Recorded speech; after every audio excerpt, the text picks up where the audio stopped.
sou a professora Gimena Furlani da UDESC. Vou comentar o vídeo onde o jornalista Alexandre Garcia fala da Associação Americana de Pediatras, potencializando informações imprecisas para criar um clima de tensão e pânico sobre a educação das crianças. Estratégia essa, aliás, que tem sido muito comum entre aqueles que falam sobre a chamada ideologia de gênero. Há uma insistente tentativa de nos fazer crer que a associação da qual ele é porta-voz é a maior autoridade sobre o assunto, o que não é verdade.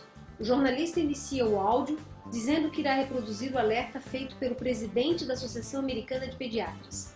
Trata-se da presidente, a médica Michelle Cretella, num texto que se intitula Ideologia de Gênero Prejudica as Crianças. Alexandre Garcia, conforme uma enorme importância ao psiquiatra-chefe do, abre aspas, mais famoso e mais acreditado hospital dos Estados Unidos, o Hospital John Hopkins, fecha aspas. Ele se refere ao médico Paul McGill, mas, no entanto, o médico em si, ele foi chefe da psiquiatria do Hospital John Hopkins, mas não ocupa mais o cargo desde o ano de 2001. O tom de voz do jornalista nos faz crer que o assunto é de ampla divulgação e repercussão nas mídias internacionais e na comunidade científica e acadêmica, mas isso não é verdade. Trata-se de uma nota publicada em março de 2016 na própria página da Associação Americana de Pediatras, conhecido como The College, e traduzido como associação com este nome. Essa nota tem sido divulgada somente por aqueles que acreditam nela, ou que nos últimos anos têm divulgado a chamada ideologia de gênero para impedir o direito da população LGBT, em especial o direito das pessoas transgênero em seus tratamentos médicos de transição de gênero. O jornalista Alexandre Garcia nos dá a entender que a associação é a mais importante associação de pediatras dos Estados Unidos, no momento em que ele sobrepõe essa importância, enfatizando a qualificação do Hospital John Hopkins como o mais famoso e mais acreditado hospital dos Estados Unidos. Essa menção na mesma frase confunde o ouvinte, pois transfere uma credibilidade que é do hospital para a associação. Vamos conhecer então a maior, a mais conceituada, a mais respeitada, a que possui a maior credibilidade internacional no campo da pediatria, a American Academy of Pediatrics. Academia Americana de Pediatria, fundada em 1930, com cerca de 64 mil membros. Enquanto que a associação, mencionada por Alexandre Garcia, foi fundada no ano de 2002 e possui cerca de 500 membros. Francine Oliveira, em dezembro de 2016, publicou um artigo intitulado Alexandre Garcia falta com a verdade ao fazer comentários sobre ideologia de gênero. A jornalista Francine levantou dados sobre a Associação Americana de Pediatras e afirmou: trata-se de um grupo formado por profissionais conservadores que seguem valores judaicos cristãos, os quais consideram estar acima da ciência. Bom, mas falando em ciência, então, vamos falar também um pouquinho sobre biologia.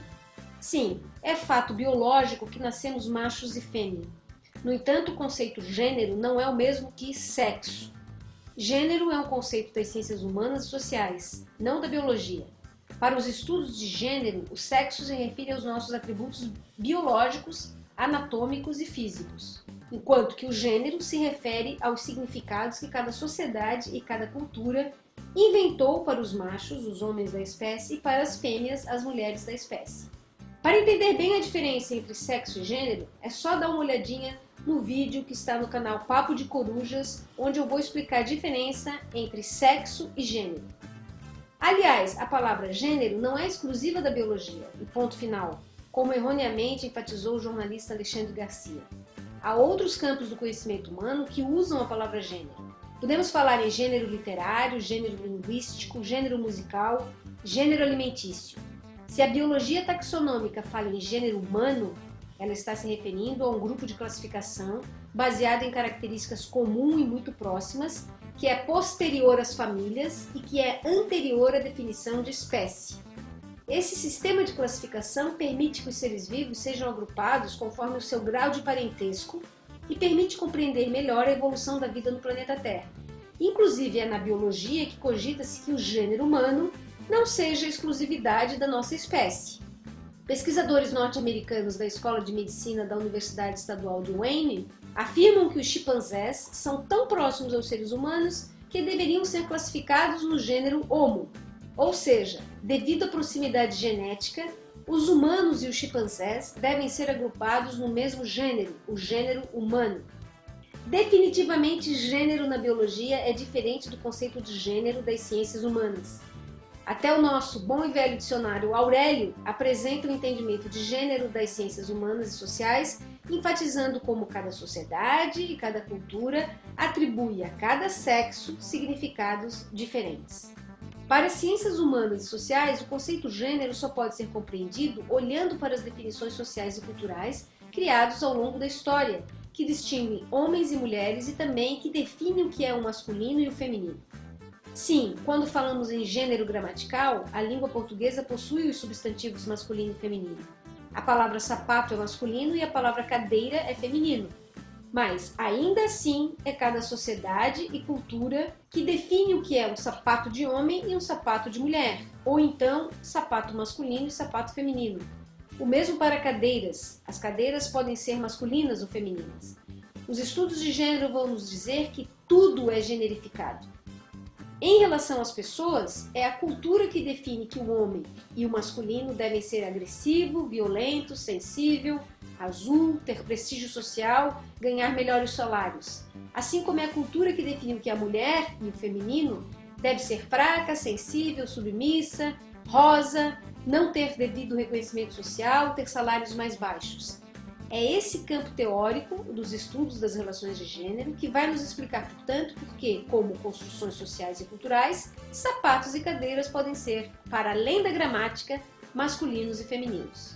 O jornalista Alexandre Garcia, depois de afirmar que nascemos meninas e meninas sob o ponto de vista da biologia, sem maiores explicações, começa a falar em transtornos de malformação, transtornos biológicos fisiológicos. Como é a típica estratégia desses vídeos que não explicam muita coisa e só alarmam, só causam pânico, Alexandre Garcia muda de assunto e começa a falar de gramática.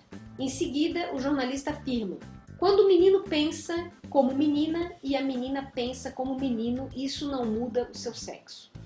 Ora, o jornalista confunde, por não dar maiores explicações, duas situações distintas. A primeira, quando ele fala em transtornos de malformação, ele está se referindo às crianças hermafroditas, hoje nomeadas pela medicina como crianças intersexuais. Imagine, por exemplo, um menino que nasce sem pênis. Até muito recentemente, médicos e médicas junto com a família decidiam o sexo dessa criança. Na maioria das vezes decidiam que aquele menino deveria ser criado como uma menina, pois entendiam que seria impossível um menino crescer sem pênis na sociedade atual. E ainda como bebê, a criança era submetida a muitas cirurgias. O que se observa hoje é que essa decisão médica e da família, em muitos casos, é equivocada, pois a criança não se identifica com o sexo escolhido para ela. Ao contrário do que afirma o jornalista, é muito comum o nascimento de crianças intersexuais. 1 em cada 2.000 crianças que nascem apresenta características de ambos os sexos, são intersexuais. Considerando o ponto de vista das crianças, a Alemanha, em 2013, criou o registro de sexo indeterminado para recém-nascidos e intersexuais. Essa decisão na Alemanha visa proteger essas crianças que serão registradas com sexo indeterminado até os 2 anos, quando podem falar e dizer se sentem meninos ou meninas. Os estudos, principalmente da Universidade de Hamburgo, baseados em depoimento de pessoas intersexuais, concluíram que é preferível que um menino cresça sem pênis, mas seja registrado e reconhecido como menino. Portanto, essa situação de terceiro sexo, que o jornalista Alexandre Garcia se refere no seu vídeo, provavelmente é nesse caso, somente para esses casos de crianças intersexuais. E esse registro de sexo indeterminado perdurará na Alemanha, o país que aprovou a lei, até os 2 anos de idade, quando a criança passará a ter o seu sexo definido conforme a sua identidade de gênero. Imagine outra situação, de uma menina que nasceu intersexual. Ela possui vulva, vagina, mas não possui ovários. Essa criança que se sente menina, na puberdade, terá sim que receber tratamento hormonal para desenvolver as características sexuais secundárias, pois progesterona e estrogênio são produzidos nos ovários. Portanto, essa discussão sobre terapia hormonal em criança está diretamente relacionada ao entendimento dos direitos desses sujeitos intersexuais e não pode ser confundida ou explicada superficialmente como faz o jornalista Alexandre Garcia em seu vídeo, dando a entender que está acontecendo para qualquer crianças que hoje estão nas escolas. A segunda situação que o jornalista Alexandre Garcia menciona, mas não explica, é quando o menino pensa como menina e a menina pensa como menino.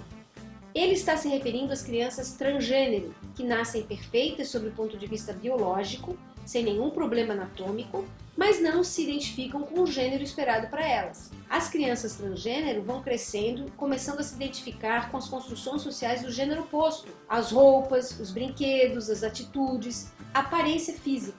Em alguns países que possuem leis que reconhecem os direitos das pessoas, que são definidas como transgêneros pela medicina, psiquiatria, psicologia e pediatria, as pessoas transgênero podem iniciar tratamentos hormonais antes da puberdade.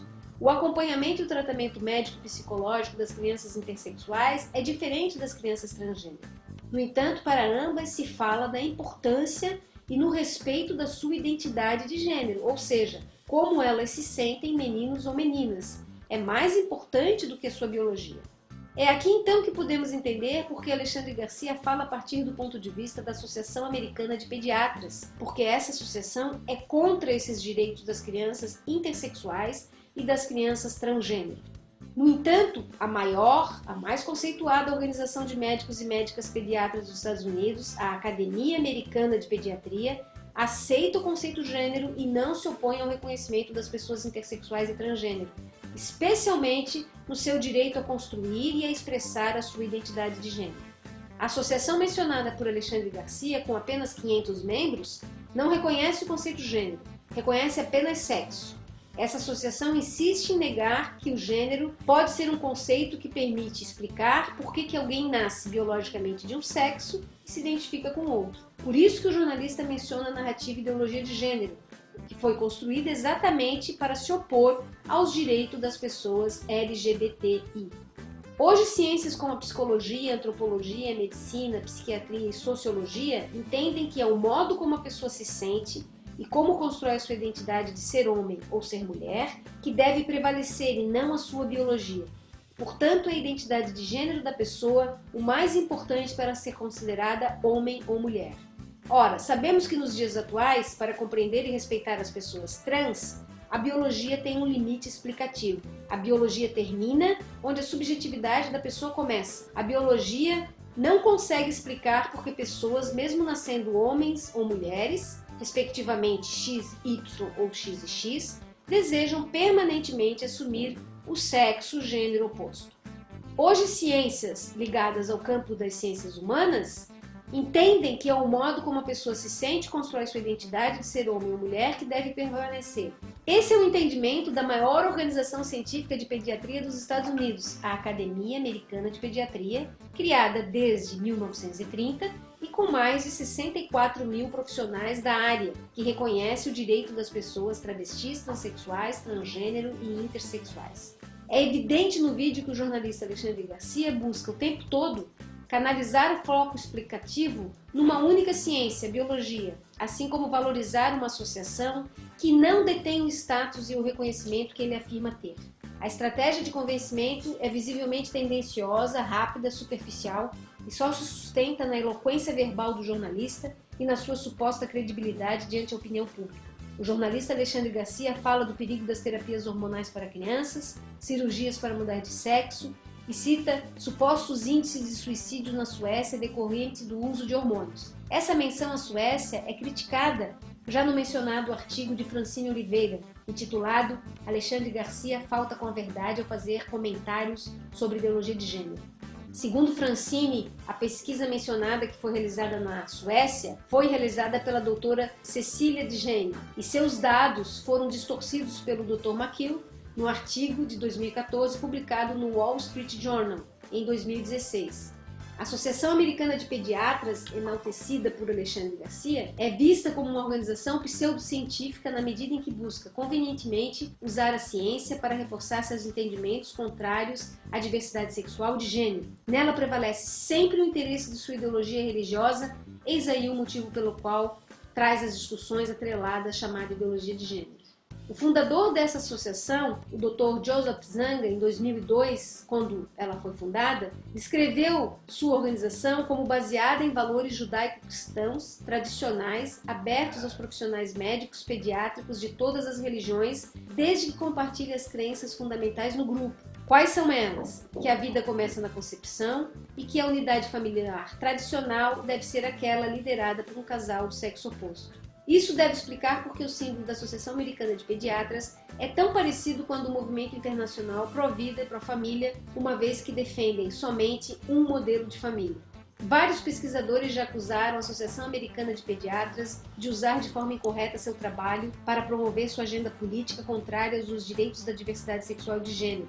Menciono o caso do Dr. Gary Hemafed, em 2010, quando participava de uma conferência de pediatria no Canadá, descobriu o uso indevido de suas pesquisas pela Associação Americana de Pediatras. Essa reportagem afirma que o grupo chamado Associação Americana de Pediatras enviou uma carta a mais de 14 mil superintendentes escolares em todo o país, alegando que o melhor que as escolas podem fazer para os estudantes que se assumem gays é nada, nenhum apoio, nenhuma afirmação, nenhuma ajuda.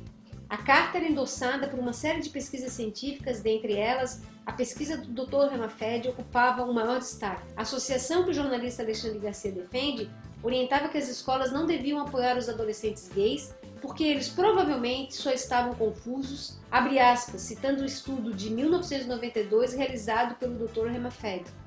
Esse mesmo artigo cita outros cientistas que também tiveram suas pesquisas indevidamente utilizadas pela Associação Americana de Pediatras, nessa carta enviada às escolas. Sobre o uso indevido de seus trabalhos, o Dr. Throckmorton afirmou: a carta e o site são falsos. Eles, a Associação Americana de Pediatras, dizem que são imparciais, mas são motivados por preocupações políticas e religiosas. Bom, espero ter contribuído para a reflexão dessa temática.